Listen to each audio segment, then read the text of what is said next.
Aritona.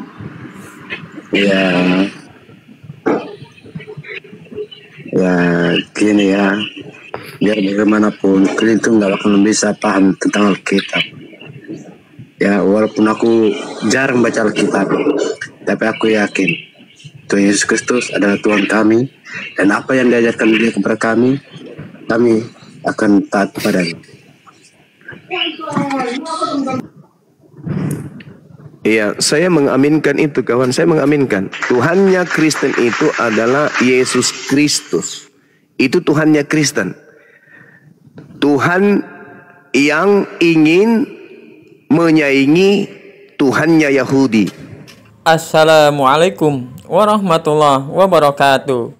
Sobat diskusiku yang berbahagia, semoga dalam keadaan baik, selalu bahagia, penuh semangat dalam beraktivitas, berlimpah karunia yang banyak, yang penuh keberkahan.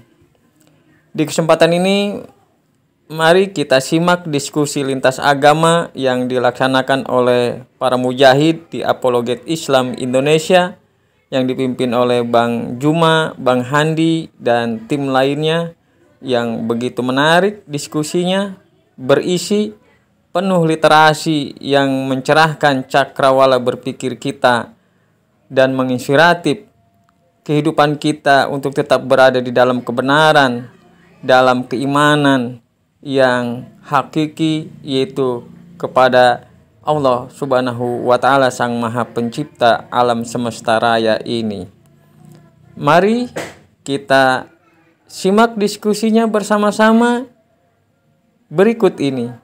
Bismillahirrahmanirrahim. Di Quran juga begitu kan juga, Pak. Itu juga ada kata-kata yang nggak boleh juga mengucapkan salam kepada Nasrani atau Yahudi. Kalau di kaidah kami itu Bang, kami boleh kami mengucapkan salam selama orang itu tidak memerangi kami, boleh.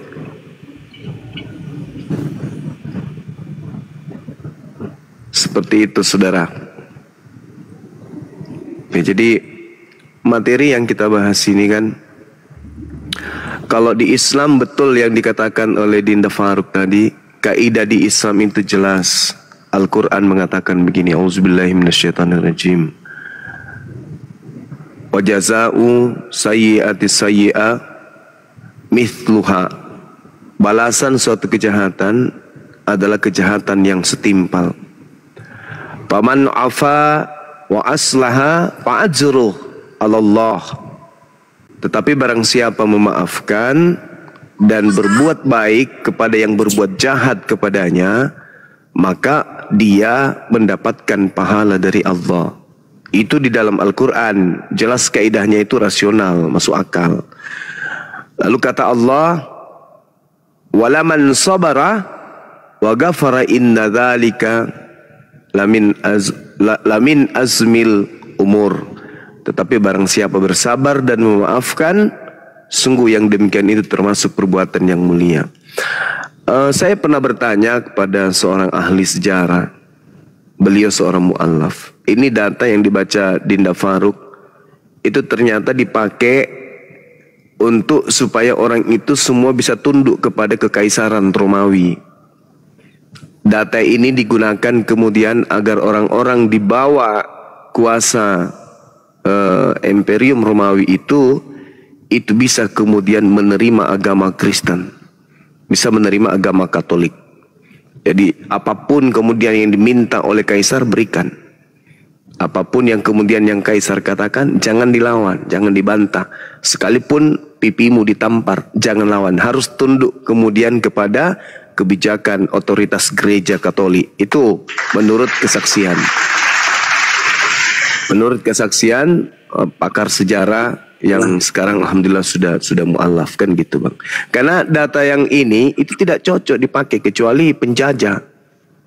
Penjajah cocok pakai data ini.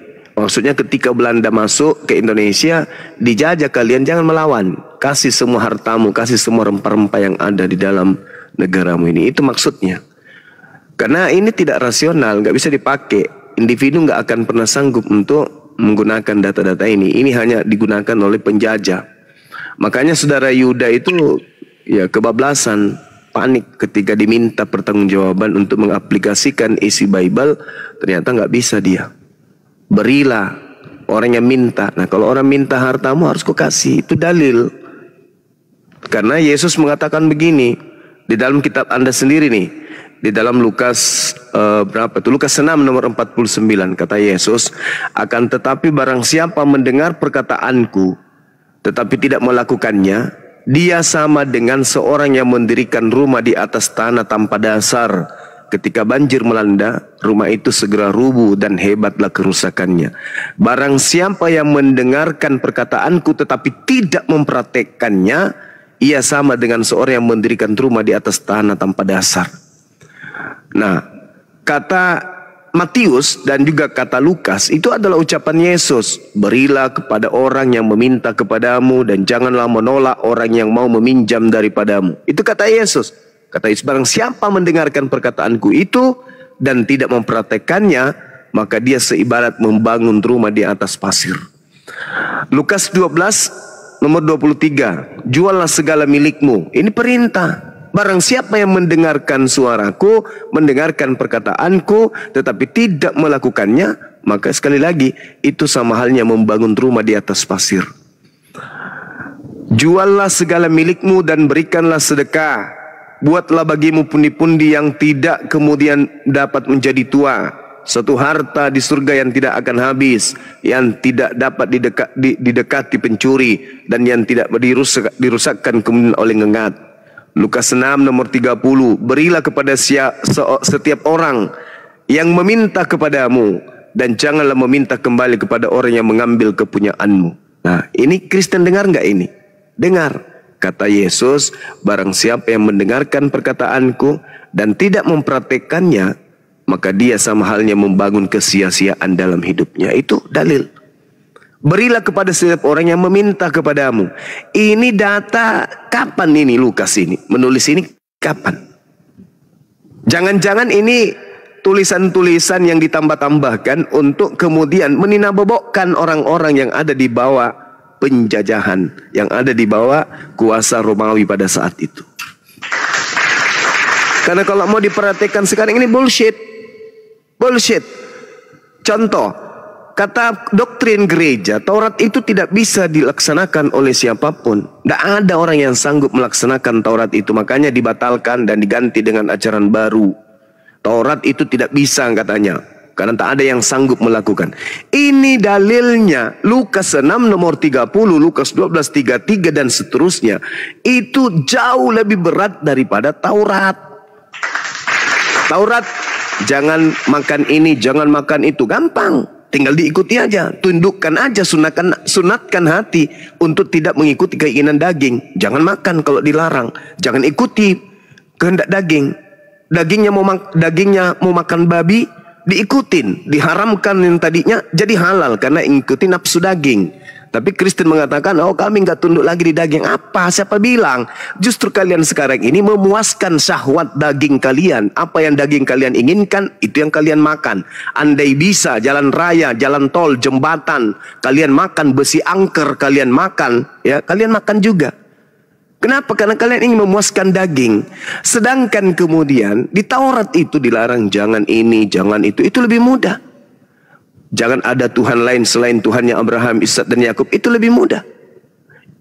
Peliharalah hari Sabat, hormati kedua orang tua. Itu lebih mudah.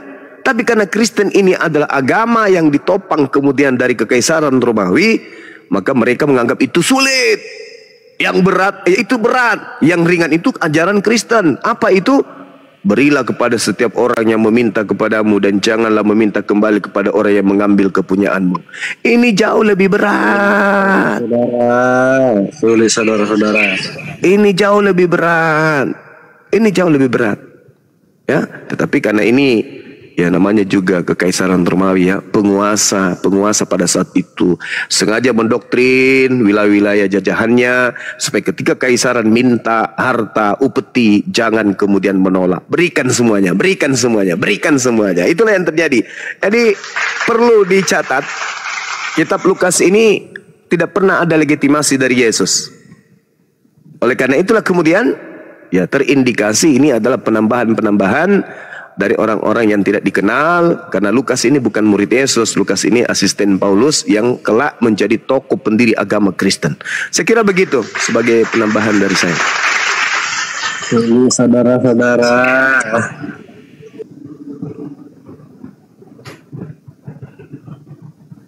silakan Haritonang tanggapin. Haritonang. ya,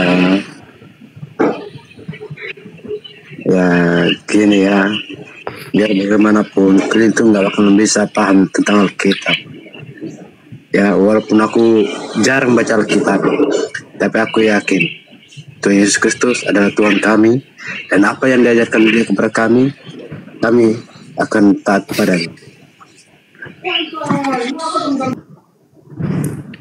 Iya, saya mengaminkan itu kawan, saya mengaminkan. Tuhannya Kristen itu adalah Yesus Kristus. Itu Tuhannya Kristen. Tuhan yang ingin menyaingi Tuhannya Yahudi. Jadi Tuhannya Kristen itu adalah Tuhan baru yang ingin menyaingi Tuhannya Yahudi. Dulu pernah dia gagal. Dulu gagal dia. Kami nggak menyaingi Tuhannya Yahudi, kami nggak menyaingi apa? Yang disebut Yesus Kristus itu kan Tuhan baru. Itu Tuhan baru. Itu Tuhan baru itu. Yesus Kristus itu Tuhan baru. Itu Tuhannya Kristen. Yahudi tidak menuhankan Tuhan Yesus Kristus itu, enggak. Yesus Kristus itu Tuhan baru yang dilantik kemudian oleh otoritas kemudian daripada Katolik. Itu Tuhan baru itu. Dia bukan Tuhan di kalangan Bani Israel. Dia bukan Tuhan bagi Bani Israel. Dan dia bukan Tuhan bagi keturunan Abraham. Itu Tuhan baru. Dulu Tuhan baru Yesus Kristus ini pernah memproklamirkan dirinya menjadi Tuhan. Di dalam kitab Yesaya kemudian tertulis, dia naik ke atas awan-awan yang tinggi untuk menyaingi pencipta langit dan bumi. Tapi tidak bisa, dia dilemparkan turun ke kubur. Makanya Yesus mengatakan, anak Maria mengatakan bahwa saatnya sekarang dunia akan dihakimi. Sebab penguasa dunia itu akan dilemparkan keluar. Keluar dari mana? Keluar dari kubur. Setelah dia keluar dari kubur, barulah petantang petenteng. Kepadaku telah diberi kuasa, baik di langit maupun di bumi. Akulah Alfa, akulah Omega. Itu adalah makhluk yang ingin menyaingi pencipta langit dan bumi yang kalian sembah. Sadar enggak kalian itu kawan-kawan? Pencipta langit dan bumi bukan manusia dan bukan anak manusia. Pencipta langit dan bumi tidak serupa dengan manusia. Tetapi kemudian ada kekuatan di luar daripada Tuhan yang disebut iblis yang ingin menyamai Tuhan. Iblis ini yang pernah mengatakan kata-kata itu. Kepadaku telah diberi kuasa di langit di bumi, beserta kemuliaannya dan kemegahan dunia ini akan kuberikan kepadamu apabila engkau tunduk menyembah aku. Lukas 4 nomor 6 nomor 7. Siapa itu? Iblis. Jadi yang keluar dari kubur mengatakan kepadaku telah diberi kuasa. Itu siapa? Tuhannya Kristen. Siapa namanya? Yesus Kristus. Berarti Yesus Kristus anak Maria ini Tuhan? Bukan.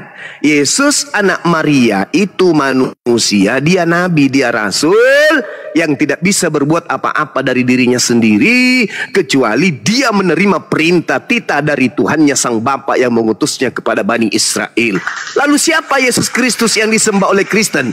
Yesus Kristus yang disembah oleh Kristen adalah Yesus Kristus yang dinubuatkan oleh Yesus asli di dalam Matius 24 nomor 5 nomor 4 nomor 5. Waspadalah kepada penyesat yang datang kepadamu wahai Bani Israel dengan memakai nama Yesus dan berkata akulah Kristus. Dia sang penyesat yang bernama Yesus Kristus ini akan menyesatkan banyak orang. Siapa orang yang banyak disesatkan oleh Yesus Kristus palsu ini? Namanya pengikutnya adalah Karisten. Karisten artinya pengikut Kristus. Kristus mana yang diikuti oleh Karisten? Paulus mengajarkan untuk mengikuti Yesus Kristus yang bukan manusia. Sedangkan Maria ngeden melahirkan manusia. Yang datang kepada Paulus bukan manusia. Nama sama, gelar sama, tapi pribadinya berbeda. Satu manusia, satu makhluk halus. Yang disembah oleh Kristen bukan yang manusia, tetapi yang disembah oleh Kristen yang adalah makhluk halus. Dialah penyesat yang Yesus asli nubuatkan di dalam Matius 24 nomor 4 nomor 5. Begitu kawan. Itulah yang kamu sembah hari ini. Yesus yang adalah roh, yang bukan manusia. Padahal Yesus percaya. Silakan aja nggak percaya kepada Yesus. Anda tidak butuh, saya juga tidak butuh Anda percaya kepada saya. Saya hanya menerangkan. Yesus mewaspadai murid-muridnya Bani Israel agar waspada kepada penyesat yang mengaku Yesus Kristus. Dia akan menyesatkan banyak orang. Alhasil, kalian ini mendapatkan pengajaran bukan dari Bani Israel. Bukan rabi-rabi Yahudi yang datang di Indonesia mengajarkan kalian untuk menjadi Kristen. Tapi yang mengajarkan kalian Kristen adalah misionaris yang datang ke Nusantara bersama dengan penjajah Belanda. Dan mereka adalah orang Barat. Orang-orang yang tunduk kepada apa yang menjadi asas kenegaraan kerajaan kekaisaran Romawi, bukan Yahudi. Sadarilah itu. Sadarilah itu. Mumpung ada apologet Islam Indonesia mengingatkan, kalian memang pengikut Yesus Kristus. Kata siapa? Bukan. Memang Kristen adalah pengikut Kristus. Kristen saudara-saudara saya ini adalah penyembah Yesus Kristus. Betul. Memang betul. Sayangnya saudara kita Yesus, anak daripada Bunda Maria, tidak pernah mengajarkan dirinya untuk disembah, tidak pernah mengajarkan dirinya adalah Alfa dan Omega, tidak pernah mengajarkan dirinya kepadanya telah diberi kuasa di langit dan di bumi, tidak pernah mengajarkan dirinya sebagai Tuhan yang nusul ke bumi menjadi manusia. Semua data-data di dalam Bible yang mendudukkan Yesus itu Tuhan, Tuhan, Tuhan, Tuhan, Tuhan itu semua adalah karangan-karangan wartawan yang kalian sebut dengan gelar racul. Silakan Anda bantah dengan data. Dengan hormat saya persilakan. Ya, biar bagaimanapun dia bagus Edis saja lah aku dengar. Ya silakan, kan Anda sekelompok dengan dia, penyembah Kristus juga kan ya Edis? Oh iya. Wa ikhwanuhum yamuddunahum fil ghayyi tsumma la yuqsirun. Silakan dengan sesamamu penolong-penolong setan. Silakan. Boleh si Edis masuk di sini, soalnya udah kumpul. Silakan masuk ke sini, silakan. Malah saya dari kemarin memberikan sayembara. Barang siapa yang bisa membuktikan bahwa yang kalian sembah bernama Yesus Kristus itu adalah anak Maria, 10 juta. Ini hari Senin, ku naikkan 5 juta lagi. Menjadi 15 juta dari rekening pribadi Bang Suma. Silakan. Kalau ada Kristen, si CP, Kiamat, Elia Maron, Edis, siapa lagi? Saipuddin, siapa lagi? Bom. Semuanya, siapapun Kristen ini, saya naikkan 15 juta bagi mereka yang mampu membuktikan bahwa yang mereka sembah yang bernama Yesus Kristus itu adalah betul-betul anak tiri dari Yusuf, betul-betul adalah anak darah daging dari Maria. Kalau Anda mampu membuktikan secara akurat, 15 juta. Wallahi, saya tidak bercanda, saya tidak main-main. Saya sedang ingin berbaik hati kepada saudara-saudara saya. Apalagi saya tadi melihat Pak Bom, saya sangat sedih melihat dia curhat. Saya ini memang betul-betul turun ke TikTok karena saya butuh koin. Jujur, saya butuh koin. Saya tidak lagi bekerja. Saya sudah 10 tahun tidak pernah bekerja lagi. Dulu saya kontraktor, tapi sekarang ini saya makan, saya hidupi keluarga saya dari hasil koin. Saya sedih. Biar bagaimanapun dia saudara saya juga. Saya sedih. Saya katakan, saya tulis di bawah, Bom, kalau kau pingin duit 15 juta, kau buktikan di mana saya live, kau naik ke sana, buktikan ke saya bahwasanya yang kalian sembah, yang kalian puja-puja dengan mengambil data-data kitabnya Yahudi, dengan mengambil hasil tulisan-tulisan wartawan yang kalian sendiri tidak kenal itu, kalian usung jadi Tuhan bernama Yesus Kristus itu adalah anak Maria. 15 juta wallahi saya ikhlas karena Allah. Silakan siapapun itu.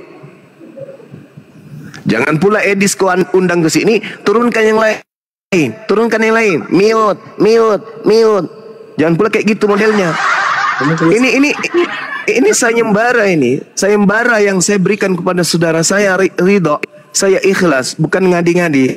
Benar-benar sungguh saya ingin bersedekah, ingin berinfak meskipun beda keyakinan. Silakan Anda naikkan tokoh-tokoh kalian, para penghujat, penista untuk menjawab sayembara saya tersebut. Semua orang di sini jadi saksi. Bang Suma menjanjikan 15 juta dari pribadi saya. Nih, wallahi saya lagi puasa, saya tidak mungkin berbohong. Kalau ada satu orang Kristen yang mampu membuktikan bahwa yang kalian sebut Allah, Yesus adalah Allah, Yesus adalah Tuhan itu sendiri, yang kalian sembah yang bernama Yesus Kristus itu betul-betul anak Maria nih, anak Maria yang mengajarkan Injil kepada Bani Israel, sekali lagi saya katakan 15 juta. Dan ini berlaku sampai malam takbir. Siapa di antara kalian yang sanggup, silakan Anda belajar dulu, masih ada kesempatan belajar. Belajar. Habis itu naik, acungkan tangan. Saya Bang Suma menjawab tantangan Anda. Saya akan buktikan bahwa yang kami sembah bernama Yesus Kristus itu adalah betul-betul anak Maria. Maka wallahi saya akan berikan dana itu 15 juta. Kalau Anda takut kemudian memberikan rekening langsung, saya dekat dengan Ibu Darni. Ibu Darni kenal saya sudah pernah ketemu. Saya akan transfer ke Bu Darni, Anda yang japrian ke Bu Darni. Bu Darni kirim ke saya karena saya sanggup menjawab Bang Suma. Gitu. Silakan saudara. Ini penting. Ini penting. Percuma kalian keluar-keluar, kami adalah anak-anak Tuhan, kami adalah ajaran kasih, tak ada senangan tidak di luar Kristen. Buktikan. Percuma keluar-keluar kayak begitu kalau ternyata yang kau sembah itu adalah penyesat. Untuk apa? Silakan saudara. Bang Zuma sebentar. Ya. Gini Bang Zuma, kenapa ya kalau malam malam Lailatul Qadar atau malam Nuzulul Quran itu ditepatan di bulan Ramadan, nggak jatuh tanggalnya itu nggak kayak tanggal 25 Desember gitu ya, hari lahirnya Yesus gitu Bang Zuma. Iya. Kenapa? Al-Quran menjawabnya kemudian di dalam surah Al-Anbiya ayat 23. Bismillahirrahmanirrahim. La yus'alu amma yaf'al. Allah tidak ditanya tentang apa yang dikerjakannya. Kenapa Lailatul Qadar ini gini? Itu Allah tidak ditanya. Suka-suka Tuhan, suka-suka Allah. Allah mau lakukan apa saja.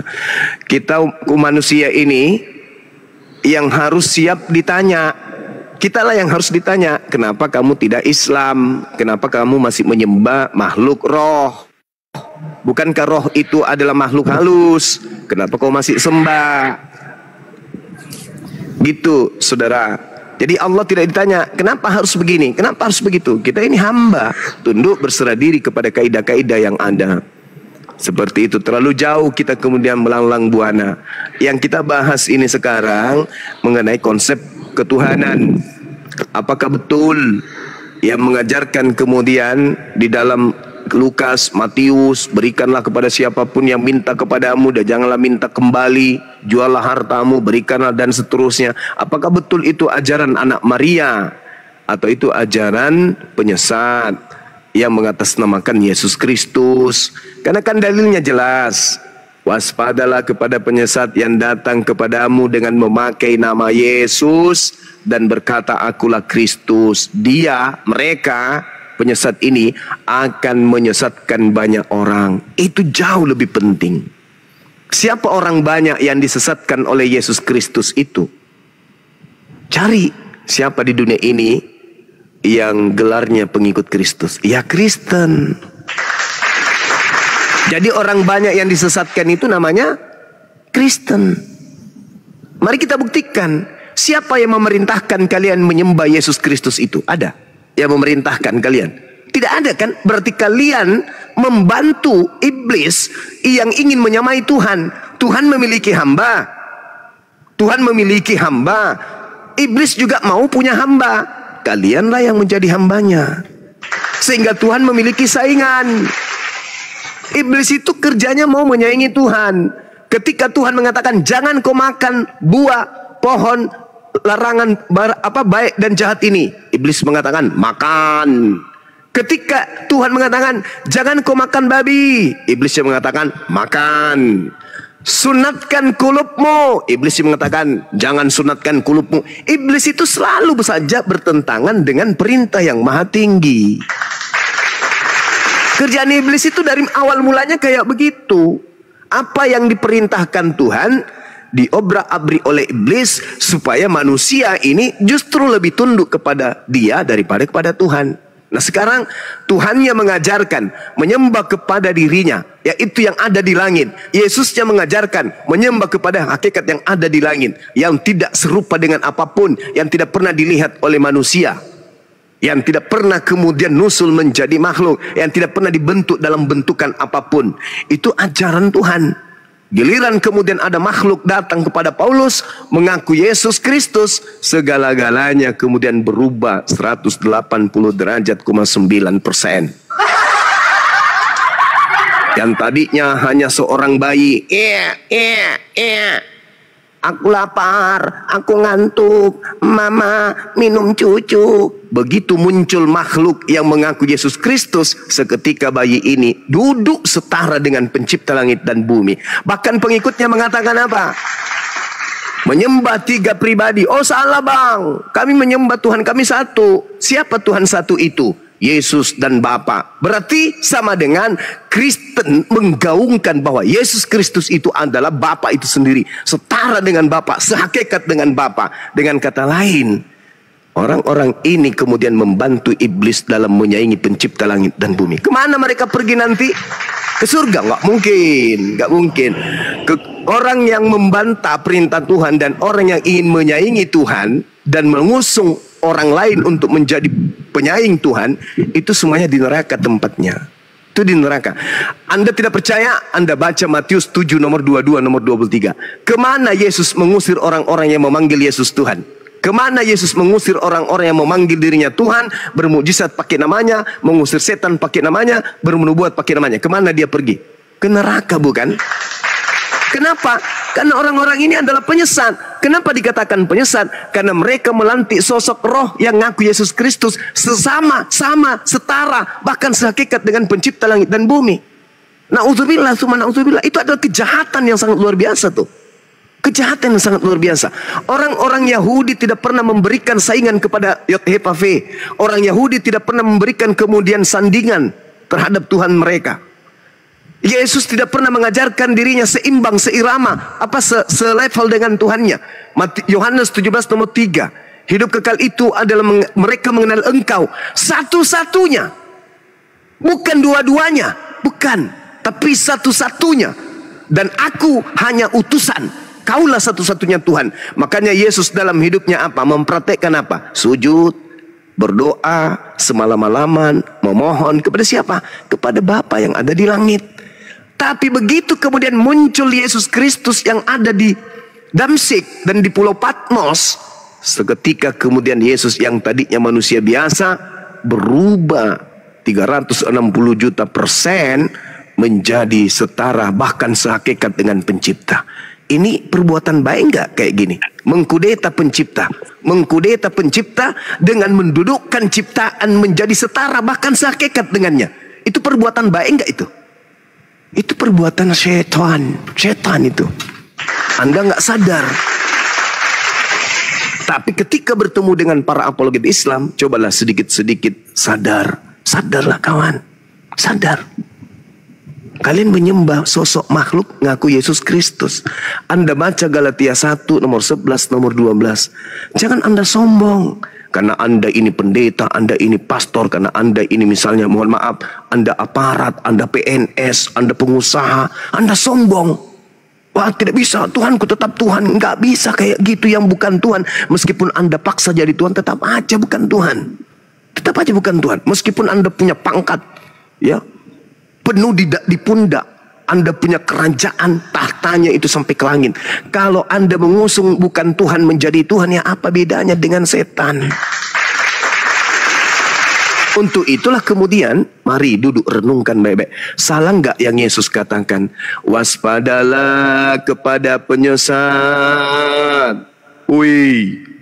Yang datang kepadamu. dengan memakai namaku. Berarti penyesatnya memakai namaku, penyesatnya mengaku Yesus dan berkata, akulah Kristus. Berarti penyesatnya kemudian datang mengaku Yesus bergelar Kristus, disingkat Yesus Kristus. Dia akan menyesatkan banyak orang. Nah, mari tengok ke kiri, tengok ke kanan, lihat ke depan, lirik ke belakang. Mana orang-orang yang mengaku pengikut Kristus ini? Oh, ternyata mereka menggelari diri mereka dengan gelar Kristen. Ayo. Yesus kan mengatakan, Juma. Ya. Yesus kan mengatakan kepada nabi-nabi palsu. Makanya kami diperintahkan untuk selalu waspada gitu. Tidak ada Yesus pernah memberi peringatan kepada orang Kristen. Gak ada, kamu jangan salah kawan. Yesus ketika berbicara, dia hanya berbicara kepada Bani Israel. Kalian itu siapa, Rek? Yesus berbicara kepada pihak kedua. Yesus pihak pertama, pihak kedua adalah Bani Israel. Wahai Bani Israel, aku berkata kepadamu, waspadalah kepada nabi palsu yang datang kepadamu. Yang datang kepada murid-murid Yesus yang menerima wahyu katanya. Aku menerima wahyu, aku menerima Injil bukan dari manusia, tapi dari Yesus Kristus. Itu siapa? Itu siapa yang datang kepada Bani Israel kemudian mengaku dirinya sebagai rasul? Diutus kemudian, akulah rasul yang diutus oleh Tuhan Yesus Kristus. Itu siapa? Kalau Anda mengatakan nabi palsu, saudara, nabi itu adalah orang yang menerima wahyu, orang yang menerima penglihatan. Ketika Anda mengatakan Paulus bukan nabi, berarti sama dengan Anda mendudukkan Paulus itu sebagai wartawan lepas yang menulis seenak kuping, yang menulis seenak mata, bukan karena wahyu, berarti dia bukan nabi. Tapi kalau Anda mengatakan yang dituliskannya itu adalah wahyu, firman Tuhan, Roma adalah firman Tuhan, Galatia adalah firman Tuhan, Efesus adalah firman Tuhan, Filipi adalah firman Tuhan, Korintus adalah firman Tuhan, wahyu Tuhan, maka sama dengan Anda sedang melantik Paulus itu nabi. Tetapi karena Yesus mewaspadai nabi palsu, Anda ganti gelar nabinya menjadi acul. Supaya tidak terindikasi, ini bukan nabi palsu. Kenapa? Dia bukan nabi, dia acul. Padahal rasul itu adalah level kedua setelah kenabian. Tidak bisa menjadi rasul kalau tidak nabi. Yang disebut rasul adalah nabi yang diutus dengan wahyu yang ada di tangannya, yang wajib disampaikan kemudian kepada umatnya. Itu rasul. Kalau nabi adalah orang yang menerima wahyu untuk dirinya sendiri, tidak punya kewajiban menyampaikan kepada orang lain. Sedangkan Paulus bersurat kemana-mana seperti wartawan, seperti dia punya radio. Salam dari Paulus untuk anakku Timotius yang ada di Kabupaten Enrekang, Sulawesi Selatan. Banyak kayak gitu-gitu kan.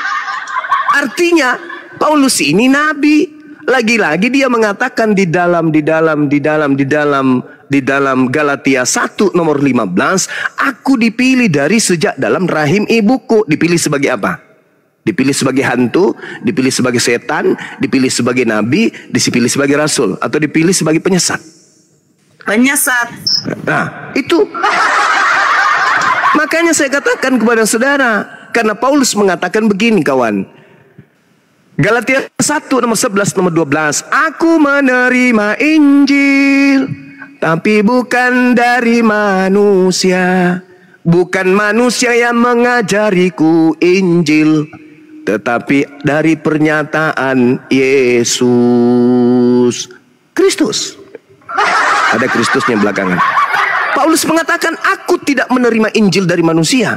Bukan manusia yang mengajari aku Injil, tapi Yesus Kristus. Anda buka 2 Yohanes 1 nomor 7. Penyesat itu adalah dia. Bukan penyesat. Siapakah penyesat itu? Bukankah dia yang pergi ke seluruh dunia yang tidak mengaku Yesus Kristus itu datang sebagai manusia? Hei Paulus, sini dulu, kau duduk. Saya mau tanya. Apa paman? Mau tanya, jawab jujur ya. Yes. Kau menerima Injil? Ya. Dari manusia? Bukan. Tapi dari mana? Dari Yesus Kristus. Wow. Berarti kau tidak menerima Injil dari manusia? Bukan. Saya menerima dari Yesus Kristus. Berarti Yesus Kristus itu datang kepadamu bukan sebagai manusia? Iya. Bukan sebagai manusia datang kepadamu. Kena dia kan. 2 Yohanes 1 nomor 7. Siapakah penyesat itu? Bukankah dia yang pergi ke seluruh dunia, yang tidak mengaku Yesus datang sebagai manusia? Itulah antikristusnya. Itulah penyesatnya. Paulus mengaku bertemu Yesus, tapi bukan manusia. Berarti sama dengan Paulus tidak mengaku Yesus datang sebagai manusia. Di mana tertulis? Galatia 1 nomor 1. Galatia 1 nomor 11. Galatia 1 nomor 12. Berarti ada Yesus Kristus yang datang kepada Paulus tapi bukan manusia. Sedangkan yang datang kepada Maria mengajarkan Injil selama 33 tahun adalah manusia. Bahkan kedatangannya yang kedua nanti, kata malaikat di dalam Kisah Para Rasul 1 nomor 1, Yesus datang nanti sebagai manusia. Kata siapa? Kata malaikat. Kata Yesus bagaimana? Baca Matius 24 nomor 27 nomor 30. Yesus datang ke dunia untuk kedua kalinya sebagai manusia. Jadi yang datang kepada Paulus bukan Yesus anak Maria, tetapi makhluk roh berupa cahaya. Di dalam Lukas 10 nomor 18, Yesus sendiri sudah membuka tabir itu. Apa kata Yesus? Aku Yesus melihat iblis jatuh turun dari langit ke bumi dalam rupa cahaya. Paulus menerima kemudian 13 kitab dari makhluk berupa cahaya. Siapa yang datang berupa cahaya ke atas muka bumi ini? Kata Yesus, setan. Siapa yang datang kepada Paulus? Kata Paulus, berupa cahaya. Siapa dia? Sedangkan Maria melahirkan manusia. Maria tidak melahirkan cahaya. Maria tidak melahirkan suara. Maria tidak melahirkan hantu. Maria tidak melahirkan Tuhan. Maria mutlak absolut melahirkan manusia. Sedangkan yang datang kepada Paulus itu bukan manusia. Sedangkan dalam Ibrani 13 nomor 8, Yesus kemarin dan hari ini, bahkan selama-lamanya tetaplah sama, tidak pernah berubah. Yesus kemarin, hari ini, dan selama-lamanya tidak pernah berubah. Yang datang kepada Maria adalah manusia, yang naik ke langit adalah manusia, yang turun ke bumi juga adalah manusia. Selama-lamanya dia adalah manusia. Dia tidak pernah berubah menjadi ayam, apalagi berubah menjadi hantu, lebih-lebih lagi berubah menjadi Tuhan. Lalu siapa Kristen ini yang mengusung sosok makhluk roh yang bernama Yesus Kristus? Dia adalah kelompok asing di luar dari ajaran Yesus yang manusia. Makanya dia berpesan kepada muridnya, waspadalah kepada serigala yang nyamar domba. Siapa di antara Islam dan Kristen yang nyamar-nyamar domba? Domba adalah Bani Yakub. Di dalam kitabnya orang Yahudi, Yeremia 50 nomor 17 dikatakan dengan sangat jelas bahwa yang disebut domba itu adalah Bani Yakub. Bani Yakub domba. Kristen bukan Bani Yakub tapi mengaku domba. Berarti serigala yang nyamar domba adalah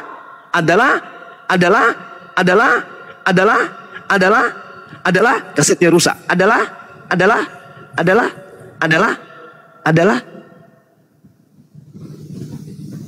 Koten. Saya kira begitu kawan. Di tempat saya ini sudah hampir buka puasa. Silakan dilanjut untuk sementara. Saya lanjutkan ibadah dulu 15 menit insya-Allah. Kalau masih ada yang ingin berdiskusi, ingat pembuktiannya 15 juta bagi teman-teman Kristen yang mampu membuktikan bahwa yang kalian sembah itu adalah Yesus anak Maria. 15 juta meluncur. Gedebuk. Bahkan Bunda Mila kemarin juga mengatakan ingin menambahi. Mantap sekali. Ya. Keren. Mau ngingetin itu aja. Saya tambahin. Masya Allah. Gitu. Insya Allah. Namanya ya. berapa Bun? Ya berapalah maunya. Dah. Ya, nggak usah terlalu banyak Bun. Iya. Ya kita lihatlah biar challenge kan, biar tahu mereka. Masya Allah. Karena kapan mereka tidak mampu membuktikan, maka penyesat yang bernama Yesus Kristus itu ada di pihak mereka. Yang saya juga tidak tahu juga begitu. Ya, lanjut. Yes, yang kami lakukan ini semata-mata adalah siar. Yang kami lakukan ini semata-mata adalah konseling. Yang kami lakukan adalah proses belajar mengajar.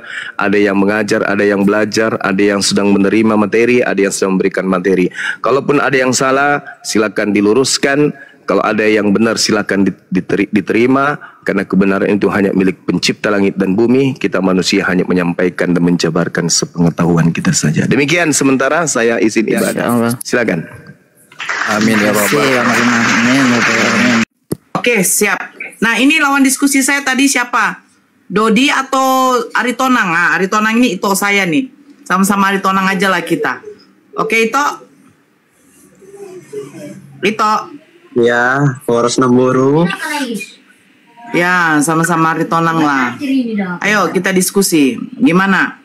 Tadi poin yang mau ditanyakan apa sama abang saya?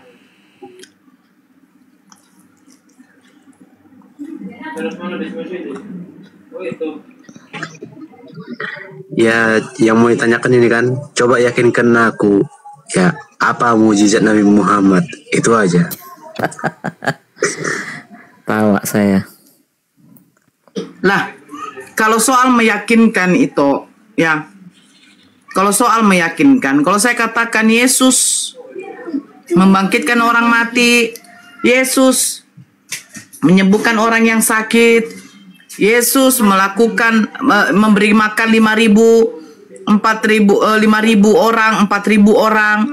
Saya rasa semua yang dilakukan Yesus itu bukan atas dirinya sendiri. Coba itu baca di dalam Yohanes 5:30, apa dikatakan? Aku tidak dapat berbuat apa-apa dari diriku sendiri. Mukjizat yang dilakukan baginda Rasulullah Nabi Muhammad SAW, mukjizat yang dilakukan oleh Nabi Musa, mukjizat yang dilakukan oleh Nabi Elia, mukjizat yang dilakukan oleh nabi-nabi terdahulu, itu bukan dari diri mereka sendiri, tetapi itu atas izin Allah. Coba itu baca pada waktu dia membangkitkan Lazarus. Apa dikatakan di sana? Ya Bapak, aku mengucapkan syukur. Sebelum dia membangkitkan Lazarus, dia berdoa kepada Bapaknya. Ya Bapak, aku mengucapkan syukur kepadamu, karena engkau selalu mendengarkan aku. Itu satu. Ketika dia membangkitkan ketika dia membangkitkan ada seorang pemuda yang masih muda. Di dalam Lukas 7 nomor 14. Tapi kamu baca seterusnya itu. Ketika dia membangkitkan anak muda itu, dia memberikan anak muda itu kepada ibunya. Orang-orang yang di sekitar situ merasa takut dan memuliakan Allah, bukan memuliakan Yesus. Bahkan di ayat nomor 16-nya, apa dikatakan di situ? Apa dikatakan di situ? Seorang nabi besar telah ada di antara kita. Seorang nabi besar. Dan pemberitaan tentang Yesus itu mulai tersebar di antara Yudea dan sekitarnya. Bukan di luar dari Yudea. Kalau kamu mengatakan, apa mukjizatnya baginda Rasulullah? Banyak mukjizatnya. Tetapi yang sampai sekarang ini begini.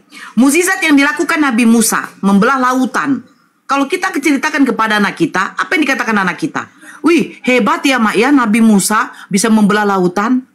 Tetapi ketika anak-anak ini sudah dewasa, bagi mereka itu biasa saja. Karena apa? Karena yang dilakukan Nabi Musa, yang dilakukan Nabi Isa, yang dilakukan Nabi Muhammad, itu semua apa? Itu semua adalah mukjizat yang diberikan kepada Nabi dan Rasul untuk menyatakan kenabian dan kerasulan mereka. Nah, kalau mukjizatnya Nabi Muhammad yang kami yakini sampai sekarang itu apa? Al-Quran. Itu lihat, anak-anak kecil saja bisa menghafalkan Al-Quran walaupun surat-surat pendeknya. Itu salah satunya, yaitu apa? Nabi baginda Rasulullah bisa menghafal semua isi-isi apa yang terdapat di dalam Al-Quran. Ketika dia menerima wahyu dari malaikat Jibril yang disampaikan oleh Allah Subhanahu wa taala, beliau mengumpulkan para sahabatnya dan untuk menyuruh untuk menyalinnya, mungkin di pelepah, di kulit-kulit binatang, di tulang-tulangnya unta. Itu semua ada terdapat di kepalanya baginda Rasulullah. Itu kelebihannya. Sampai sekarang kamu lihat, apakah ada umat Kristen satu saja anak kecilnya yang menghafal Bible kalian? Ada nggak? Saya dulu pergi ke sekolah minggu, bukan hafalan yang diberikan kepada saya, tetapi nyanyi-nyanyi. Mari kita bersuka cita, haleluya, itu saja. Terus lagu-lagu berikutnya, itu yang ditanamkan di otak kami waktu masih sekolah minggu. Nah, ketika dewasa, mulai remaja, mulai muda-mudi, tidak ada disuruh konteks hafalan. Cuman membaca, Yesus pada waktu itu dilahirkan, dia menebus, itu saja. Tapi coba anak kecil, anak yang berumur 4-5 tahun, walaupun belum fasih membaca Al-Quran, dia tidak pandai membaca Al-Quran. Tapi ketika dia mendengarkan ibu, bapaknya, atau abangnya, atau kakaknya ketika waktu sholat, membacakan Al-Fatihah, sudah terekam di otaknya. Dan bagi dia itu mudah untuk menghafalnya. Mudah. Bahkan doa saja, doa yang menggunakan bahasa Arab saja, Allahumma barik, dia masih bisa menghafalnya walaupun tanpa membacanya, karena dia umur 4 tahun masih tidak tahu yang namanya huruf. Bagi saya, mukjizatnya Nabi Muhammad itu yang kami akui umat muslim adalah Al-Quran. Nah, sekarang Yesus mukjizatnya membangkitkan orang mati. Nabi Elia juga menyembuhkan orang sakit. Dokter-dokter sekarang juga bisa. Tapi apakah bisa Yesus mematikan orang dengan kekuasaannya? Tidak. Kalau Tuhannya tidak mengizinkan, tidak akan mati. Bahkan dia membuat suatu tantangan bagi Kristen. Coba itu buka di dalam Markus 16. Apa dikatakan Yesus? Menerima Yesus sebagai juru selamat, memberi dirinya dibaptis, sekalipun ia minum racun maut, ia tidak akan mati. Nah, adakah satu pendeta saja yang sudah membuktikan menerima Yesus sebagai juru selamat, memberi dirinya dibaptis, meminum racun maut, dia tidak akan mendapat celaka? Ada nggak satu saja pendeta yang membuktikan omongan dari Markus? Ada nggak? Nggak ada, itu. Nggak ada. Nggak ada yang berani. Karena apa? Karena mustahil. Jadi ketika mustahil dari perkataan seperti itu, pertanyaan saya begini. Apakah catatan di dalam Markus itu adalah firman Tuhan? Apakah memang benar Yesus yang mengatakan seperti itu? Atau hanya karangan Markus saja yang menuliskan seperti itu? Kalau memang pernyataan itu adalah pernyataan Yesus, saya yakin Yesus konsisten dengan perkataan dia. Ketika dia mengatakan bahwa dia adalah Tuhan dan Juru Selamat, dia harus membuktikan kepada pengikutnya, kepada penyembahnya, bahwa sekalipun penyembahnya, pengikutnya minum racun maut, dia tidak akan celaka. Betul? Itu sendiri aja yang coba minum racun maut, open camp. Saya lihat, saya akan meminum kencing unta. Bagaimana itu? Bagaimana itu? Ini mukjizat kan? Kamu mengatakan mukjizat dan baginda Rasulullah. Al-Quran, bagi saya Al-Quran yang sampai sekarang teruji. Anak kecil saya bacakan tiap hari, dalam 1 minggu dia akan mungkin bisa mengikuti saya untuk membacakan ayat-ayat suci Al-Quran. Kristen belum tentu. Itu saja belum tentu menghafal 1 ayat saja. Palingan hari ini telah lahir bagimu Kristus Tuhan di kota Daud. Itu saja mungkin. Coba baca di Yeskiel Amsal. Ada nggak? Di 1 Samuel. Ada nggak? Nggak ada itu. Mukjizat bagi kami umat muslim dari baginda Rasulullah, yaitu satu, yang paling utama, Al-Quran. Yang kita tahu, baginda Rasulullah kalian katakan adalah buta huruf. Tetapi apa yang terjadi? Sampai sekarang tidak ada satupun manusia yang bisa membuat semisalnya Al-Quran itu. Yang mengubahnya tidak akan bisa. 1 titik saja, 1 harokat saja, tidak akan ada yang bisa. Sekarang itu buktikan sama saya. Bentuk ketuhanan Yesus yang bisa meyakinkan saya lagi untuk murtad, mengenal Yesus sebagai Tuhan dari pengakuan dirinya sendiri. Silakan itu. Zuma udah standby, masuk ya Bang. Silakan itu aku.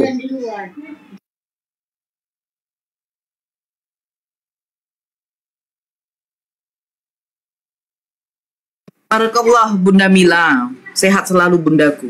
Ayo itu aku. Tadi Anda bertanya soal mujizatnya Nabi Muhammad. Amin.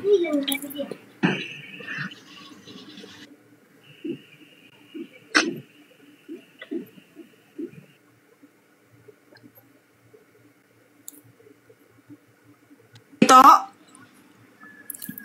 Ya, Ya, silakan Ito. Kita santai saja di sini Ito. ya intinya beginilah. Mau apapun itu, tetap Tuhanku Yesus Kristus. Udah itu aja. Iya, saya minta ketuhanan dari Yesus, keilahian yang ada pada diri Yesus, buktikan sama saya melalui perkataan Yesus. Apa yang dia lakukan itu semua itu dari dirinya sendiri. Sehingga terbantahkan di dalam Yohanes 5:30, dia tidak dapat berbuat apa-apa dari dirinya sendiri. Apa mungkin Tuhan tidak dapat berbuat apa-apa dari dirinya sendiri? Tidak mungkin itu. Tuhan mah bebas, karena Tuhan maha. Apa mungkin dia tidak dapat berbuat apa-apa dari dirinya sendiri? Bahkan dia merasa lapar. Izin mute kan ya Bunda Mila. Bahkan merasa lapar saja, dia datangi pohon ara. Ketika pohon ara itu tidak berbuah, dia kutuk. Ini Tuhan loh. Masa Tuhan tidak bisa membuat suatu keajaiban? Mujizat tidak pernah dibuat oleh Tuhan, itoku. Mujizat hanya dilakukan oleh Rasul dan Nabi. Keajaiban yang hanya dilakukan oleh Tuhan. Karena itu berdasarkan kehendak Tuhan. Ketika dia merasa lapar, dia mendatangi pohon ara. Aturannya dia katakan, firman aja bisa menjadi manusia. Kenapa pohon ara ini tidak bisa dijadikan buah langsung? Batu dia jadikan buah. Batu dia jadikan roti. Berarti menunjukkan apa? Menunjukkan Yesus hanya sebatas manusia yang dipilih oleh Allah untuk menjadi seorang nabi dan rasul. Itu aja, simple. Simple itu. Kalau itu mengatakan, ya bagi saya Yesus adalah Tuhanku. Tunjukkan ketuhanan Yesus.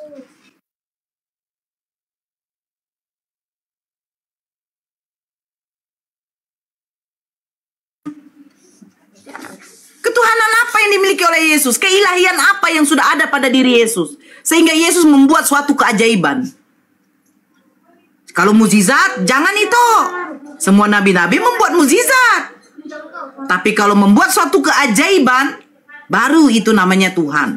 Menciptakan dia. Kalau dia merubah air menjadi anggur, itu Yesus tidak menciptakan air.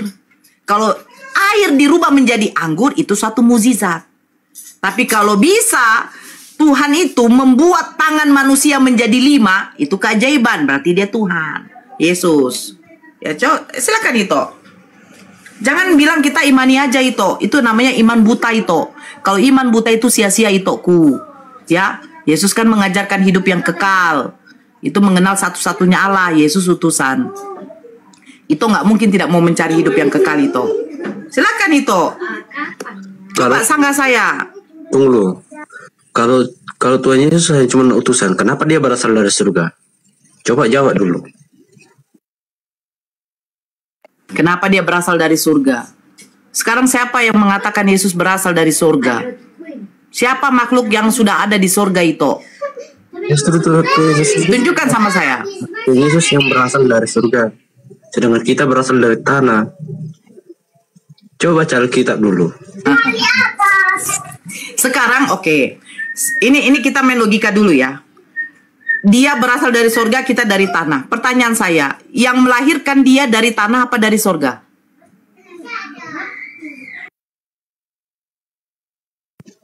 Yang melahirkan dia memang dari tanah. Yang melahirkan nih. Ya udah selesai. Tapi saya bertanya lagi. Roh yang sebentar itu. Ini satu ini. Roh yang kita miliki sehingga kita hidup ini berasal dari mana? Roh yang Ito miliki sehingga Ito hidup. Roh yang saya miliki sehingga saya hidup. Pertanyaan saya, roh yang saya miliki ini berasal dari tanah apa dari atas? Dari Tuhan, dari Tuhan. Udah selesai. Selesai. Sekarang saya tanya, Tuhan ada di mana? Ito? Tuhan ada di mana, Ito? Kalau kamu katakan Yesus berasal dari sorga, ingat, roh yang dimiliki oleh Yesus itu diberikan oleh Tuhannya. Dia dilahirkan oleh ibunya. Ibunya bukan berasal dari sorga. Ibunya juga tetap berada di dunia. Bedanya, Maria itu adalah seorang perawan suci. Itu saja. Demikian diskusi ini saya sajikan. Semoga bermanfaat, menambah literasi cakrawala berpikir kita untuk tetap berada di dalam jalan yang lurus, dalam naungan cahaya petunjuk Allah Subhanahu wa Ta'ala, yang menguatkan keimanan dan ketakwaan kita kepada Allah Subhanahu wa Ta'ala di dalam pengabdian kehidupan ini. Atas dukungan sobatku dan perhatiannya saya ucapkan terima kasih. Semoga menjadi nilai kebaikan dan sampai berjumpa kembali di diskusi selanjutnya yang akan saya sajikan. Dan saya akhiri perjumpaan kita kali ini dengan ucapan wassalamualaikum warahmatullahi wabarakatuh.